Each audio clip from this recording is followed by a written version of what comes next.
I've read your proposed budget for 2016, as well as the equity analysis. And so as you know, the analysis found, regarding the honored citizen fare increase, the analysis found that it will disproportionately affect people who live on low incomes.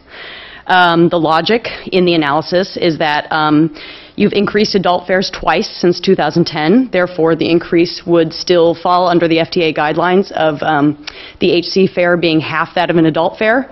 So, in a word, it's because you can, which to me sounds like a very business-oriented thing to do rather than a public service-oriented thing to do. I think you'd be setting an example for other transit agencies and reminding folks that you're a public service and not a corporation or a business. As Jared mentioned, if you look at the projected budget for 2016, you're expected to have $25 million above what you are required to have by your own policy in your ending fund balance. And the mitigation options proposed in the equity analysis I found were really weak. The first option was to spend money on outreach so that honored citizens know that weekly, 2-week, and monthly passes are available to them, because these will still be increased but at a lesser rate than a single fare.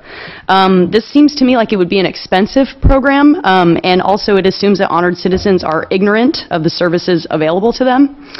The second option builds on your current Access Transit program by increasing the budget, directing funds to honored citizens, increasing the discount participating agencies receive on HC fares, and adding HC fares to those set aside for short-term fare relief.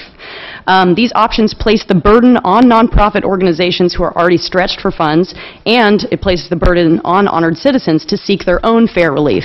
Seems to me like it would be less administratively costly to just leave the fares as they are, considering you are in no financially problematic situation looking at the budget. So it seems to me like it would just be more efficient to just leave the fare as it is. Especially because the paltry revenue generated from the honored citizen fare increase pales in comparison both to your budget without it, and in comparison to the detriment that honored citizens, 63% of whom live on low incomes, will feel when their transportation lifeline becomes less and less affordable. So public transportation is a public service, not a business. Trimet would send a message to other transportation authorities reminding them of that fact. If the agency were to say yes, we would still be complying with the FTA guidelines, but we don't need the extra revenue, and we care about our honored citizens enough to just keep them low. That would be the correct behavior of a public service agency. Thank you. Thank you.